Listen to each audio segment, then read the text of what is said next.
Hello friends, welcome to my channel management मंत्रा।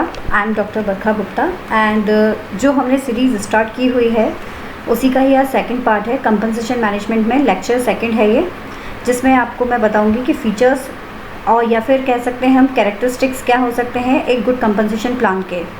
ठीक है, तो चलिए हम स्टार्ट करते हैं।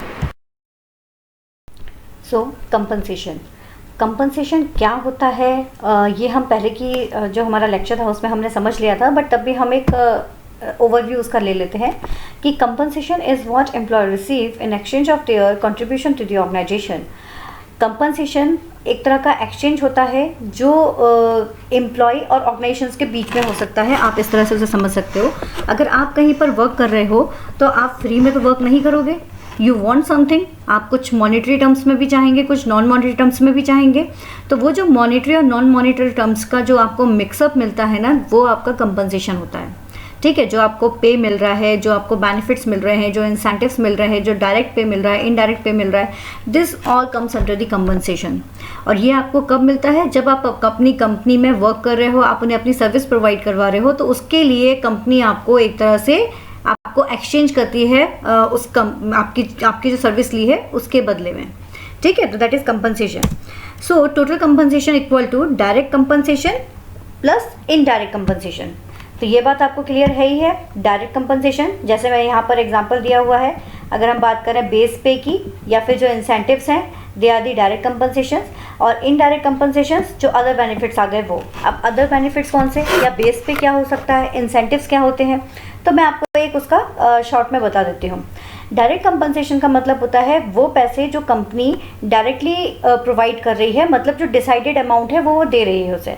जैसे फॉर एग्जांपल बेस पे की अगर बात की जाए तो किसी भी जॉब को जब आप करने जाते हो तो आपके लिए एक टारगेटेड मनी होता है कि हाँ इतना मेरा टारगेट है जो मुझे मिलेगा ही मिलेगा, या फिर इतना मेरा फिक्स्ड मनी है जो मुझे मिलेगा ही मिलेगा, वो आपका बेस पे है। मान लीजिए आपका पैकेज आपका मान लीजिए पर मंथ का 40,000 है, उसमें से बेस पे आपका जो है वो एक तरह से हम कह सकते हैं कि 30,000 आपका बेस पे है। बाकी के जो 10,000 है वो डिफरेंट अमाउंट्स में बटे हुए हैं, बट जो 30,000 है वो आपको मिलेगा ही मिलेगा, वो आपका बेस पे है। ठीक है, अब यहाँ पर बात आ रही है कि इंसेंटिव्स भी डायरेक्ट पे में कहा जा रहा है। तो क्यों इंसेंटिव्स को डायरेक्ट पे में इसलिए कहा जा रहा है बिकॉज इंसेंटिव्स एक तरह से क्या काम कर रहा है कि जैसे मान लीजिए इंसेंटिव्स का काम क्या होता है, इंसेंटिव्स कब दिया जाता है, जो काम आप कर रहे हो उस काम के लिए आपको एक लिमिट दी गई है कि आपको इतना काम इतने टाइम में करना है।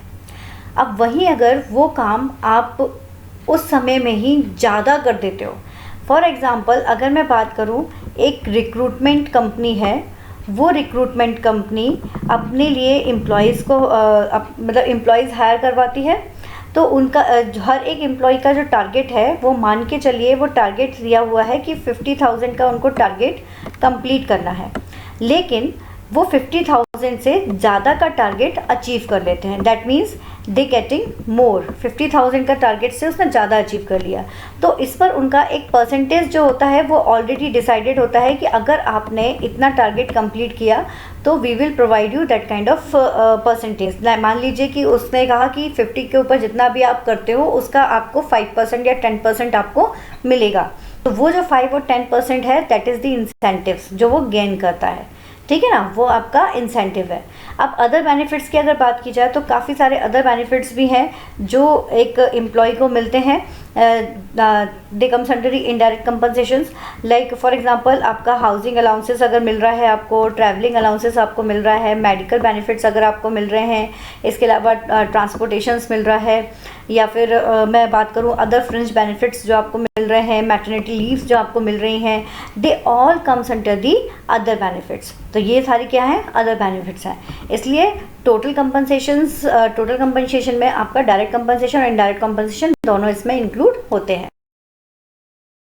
नाउ फीचर्स और characteristics of a good compensation plan. अगर हम कंपनी के लिए एक अच्छा कंपनसेशन प्लान चाहते हैं, क्योंकि आपकी कंपनी में एम्प्लॉय तभी रिटेन रह पाएंगे या तभी रह पाएंगे जब आपका कंपनसेशन प्लान जो है वो कैसा होगा, अगर वो प्लान अच्छा होगा। अगर अच्छा प्लान होता है तभी लोग उसको क्या करते हैं, हाईलाइटेड होते हैं। आपकी कंपनी क्या होती है, वो हाईलाइट होती है कि यस ये कंपनी है, इसमें इतना कंपनसेशन मिलता है, इसका कंपनसेशन हमेशा ही मिलता है। मान लीजिए 2 कंपनियां हैं, ठीक है, 2 कंपनियां हैं, एक कंपनी है कंपनी ए और company B. We have 2 companies, one is company A and one is company B. तो ये जो दोनों कंपनीज़ हैं, इसमें से ए जो कंपनी है ये अपने एम्प्लॉयज़ को टाइम पर पे करता है, जितने इक्वल जो डिपार्टमेंट में जो आपका पोजीशन है, इक्वल पोजीशन पर इक्वल पे प्रोवाइड कर रहा है, टाइमली बेनिफिट्स देता है, कंपनी को कभी प्रॉफिट होता है तो वो एम्प्लॉयज़ को भी प्रॉफिट दे रहा है। और वहीं अगर जो दूसरी कंपनी है, ठीक है, वो क्या कर रही है, ना तो पे टाइम पर दे रही है, महीने के लास्ट में मतलब 1 महीने बाद सैलरी प्रोवाइड करवा रही है, बेनिफिट्स के नाम पर कोई बेनिफिट नहीं है, सिर्फ ऑन पेपर है बट एक्चुअल में कुछ नहीं करवा रहा है, ठीक है। इसमें एम्प्लॉयज़ को ये भी नहीं पता है कि वो कितने दिन तक इसमें टिकने वाले हैं। इन दैट केस किस कंपनी के लोग ज़्यादा एक तरह से खुश रहेंगे? तो अगर मैं बात करूं कि इस बात को देखा जाए तो कंपनी ए के लोग ज़्यादा खुश रहेंगे, बिकॉज दे नो कि उनको इतना पैसा मिल चुका है, उनके लिए इतनी सर्विसेज प्रोवाइडेड हैं, उनकी कंपनी उनके लिए इतना सोच रही है। तो इस तरह से अगर एटीट्यूड रखेंगे तो उनको यहाँ पर प्लस पॉइंट मिल रहे हैं, और वहीं बी के लिए नेगेटिव पॉइंट है। तो जिसकी मजबूरी होगी वो बी में टिकेगा, जैसे ही उसे कोई ऑफर मिल जाता है ए टाइप जैसी कंपनीज़ में तो वो स्विच कर जाएगा, ठीक है, वो वहाँ पर रिटेन नहीं रह पाएगा। तो फ्यूचर ए का ब्राइट है, बी का नहीं है। तो वही चीज़ यहाँ पर भी है कि इसके जो कुछ फीचर्स दिए गए हैं वो इन्हीं चीज़ों को ध्यान में दिए गए हैं कि गुड कंपनसेशन प्लान में क्या क्या फीचर्स होने चाहिए। तो it must be simple to understand. आपके जितने भी कंपनसेशन प्लान हैं वो बहुत ही ईजी लैंग्वेज में होने चाहिए, बहुत ही सिंपल होने चाहिए, कॉम्प्लेक्स नहीं होने चाहिए, जिससे कि आपके जितने भी एम्प्लॉयज़ हैं वो उसको ईजिली समझ सकें। Now second, there should be equal work for equal pay. अगर जैसा मैंने अभी बताया था, एक डिपार्टमेंट में सेम पोजीशंस पर या अलग अलग डिपार्टमेंट में भी सेम पोजीशंस पर अगर 4 लोग हैं तो उन चारों की पे लगभग इक्वल ही होनी चाहिए, ठीक है। अगर ग्रेडिंग किसी की ज़्यादा है तो बात अलग है, लेकिन अगर सेम बिल्कुल अगर लाइक फ्रेशर आपने ज्वाइन कराया है, फ्रेशर ही है, बिल्कुल सेम एजुकेशन है उसका, तो उस केस में आपको सेम पे प्रोवाइड करवाना चाहिए। तो equal work for equal pay, ठीक है। It should offer minimum wage to workers and incentives for good performance. यहाँ पर यह भी बताया गया है कि आपका जो भी आप कंपनी में एक मिनिमम वेज जो डिसाइडेड है वो मिनिमम वेज तो उनको मिलना ही मिलना चाहिए। इसके अलावा अगर उनकी परफॉर्मेंस बहुत अच्छी रहती है, ठीक है, अगर उनकी परफॉर्मेंस बहुत अच्छी रहती है तो उन्हें इंसेंटिव्स भी प्रोवाइड करना चाहिए, ठीक है। तो ये इसमें बताया गया है। वैसे भी बोला गया है कि एम्प्लॉयज़ तभी मोटिवेट हो पाते हैं जब उन्हें प्रॉपर इंसेंटिव्स मिलते हैं। अगर देखा जाए तो it should attract and retain the people in the organisations. अगर जैसे हमने बात की थी कंपनी ए की, तो कंपनी ए के जो लोग हैं वो ऑब्वियसली अट्रैक्ट होंगे, रिटेन होंगे, इस तरह की उनकी ऑर्गेनाइजेशन है। क्यों? क्योंकि उसको पे अच्छा मिल रहा है, उनको अदर बेनिफिट्स अच्छे मिल रहे हैं। वहीं कंपनी बी के लोग इतना ज़्यादा सेटिस्फाइड नहीं है, क्योंकि ना तो उन्हें पैसा अच्छा मिल रहा है और ना ही उन्हें अच्छी सर्विसेज प्रोवाइड हो रही हैं कंपनी की तरफ से। तो आपको ये गुड कंपनसेशन प्लान ऐसा होना चाहिए जो लोगों को अट्रैक्ट कर सके और उन्हें अपनी कंपनी में रोक के रख सके। तो अट्रैक्ट कर सके, ट्रेंड पीपल ऑर्गेनाइजेशंस में रह सके, ये बहुत ज़्यादा ज़रूरी है। इसके अलावा नेक्स्ट आपका आ रहा है, it should motivate workers to contribute their best to organisational goal by linking wages with output. यहाँ पर वर्कर्स को किस तरह से मोटिवेट कर सकते हैं, उनके कंट्रीब्यूशन जो ऑर्गेनाइजेशंस के लिए वो दे रहा है वो आउटपुट उनका वेजेस से लिंक करके आप उनको प्रोवाइड करते हो, तो उससे उनका मोटिवेशन ऑटोमेटिकली बढ़ जाता है। आप उन्हें अच्छा वेज प्रोवाइड कर रहे हो क्योंकि आपकी कंपनी के गोल्स अचीव हो रहे हैं, तो उनका मोटिवेशन ऑटोमेटिकली बढ़ जाएगा। हर बंदा चाहता है, एक बार अगर कोई बंदा ज्वाइन हो गया, 1 साल उसको हो गया, 1 साल बाद भी अगर उसका कोई भी इंक्रीमेंट नहीं हुआ तो कहीं ना कहीं उसे एक डिससेटिस्फैक्शन होना शुरू हो जाएगा। तो इस डिससेटिस्फैक्शंस को रोकने के लिए इट्स वेरी मच रिक्वायर्ड कि उसको टाइमली उसका जो इंक्रीमेंट है वो भी करना ज़रूरी है, ठीक है ना। वही चीज़ यहाँ पर बताई गई है एक तरह से।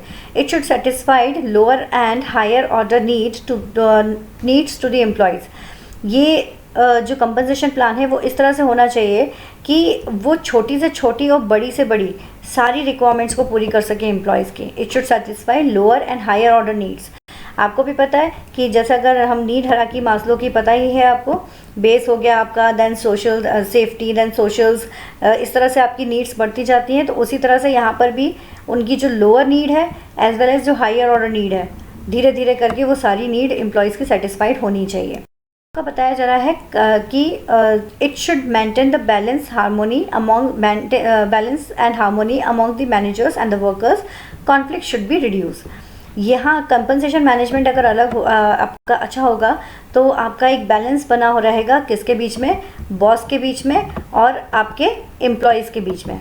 ठीक है, बॉस और एम्प्लॉयज़ के बीच में अगर अच्छा बैलेंस बना रहेगा, उनके बीच में एक अच्छी बॉन्डिंग्स क्रिएट रहेगी, तो आपके जो मैनेजर्स हैं और वर्कर्स हैं वो सभी खुश रहेंगे और बीच में कोई कॉन्फ्लिक्ट क्रिएट नहीं होगा।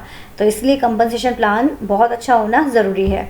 नाउ नेक्स्ट आपका कह रहा है it must be consist with what competitors are paying to their workers. It must be consistent with what competitors are paying to their workers. Yes, इस पॉइंट को भी ध्यान से सुनना। मान लीजिए दो कंपनियां एक जैसी हैं, दो कंपनियां हैं और दोनों ही एक जैसी हैं, कंपनी कंपनी 1 कंपनी 2, बट अब एक जो कंपनी है वो अपने एम्प्लॉयज़ को प्रोवाइड करवा रही है एक जॉब के लिए 8,000 रुपीज़ और वहीं दूसरी कंपनी उसी के लिए दे रही है 4,000 रुपीज़।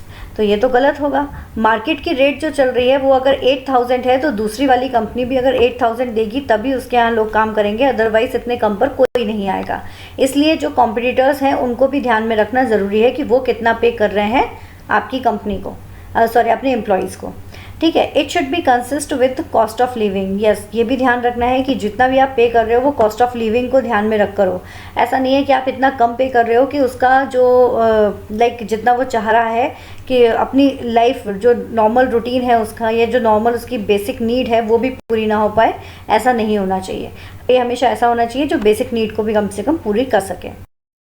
नेक्स्ट आपका आ रहा है it should have incentive scheme so that workers who excel in their performance earn more than their fellow workers. Yes, that should be. Incentive का मेन बेस भी यही होता है कि आपके जितने भी वर्कर्स हैं अगर उनमें से कोई एक्स्ट्रा ऑर्डिनरी है जो बहुत अच्छा काम कर रहा है, उसकी परफॉर्मेंस कहीं ना कहीं आपकी ऑर्गेनाइजेशंस के लिए बहुत अच्छा अर्न करवा रही है, तो इन दैट केस उसको इंसेंटिव मिलना चाहिए, उसको अलग से कुछ पैसा मिलना चाहिए जो उसके जो साथ वाले वर्कर्स हैं उनसे अलग हटके, बिकॉज उसने अगर मेहनत की है तो उसका उसे फल मिलना चाहिए। नेक्स्ट आपका आ रहा है it should have scope for promotions and पे हाइक्स। यस, एग्जैक्टली, जो आपका कंपनसेशन प्लान है वो इस तरह से होना चाहिए कि उनको टाइमली प्रमोशंस और पे हाइक मिल सके। जैसे मैंने अभी थोड़ी देर पहले बताया भी था आपको कि कोई भी अगर पर्सन है, अगर वो पर्सन आपकी कंपनी में 1 साल हो चुका है उसे, तो व्हाट ही रिक्वायर्ड, अगर उसका परफॉर्मेंस अच्छा है तो ही required some kind of hike. तो वही इसमें भी बताया है कि उसे हाइक या प्रमोशंस मिलना ही चाहिए, तभी आपके कंपनी के जो पर्सन्स हैं वो रिटेन रह सकेंगे और आपका कंपनसेशन प्लान अच्छा चल सकेगा। लास्ट पॉइंट इसमें आ रहा है it must B basis on merit and job evaluation of workers. जो कंपनसेशन प्लान है वो कंपनसेशन प्लान मेरिट बेसिस पर भी होना चाहिए as well as job evaluations को ध्यान में रखकर करना चाहिए।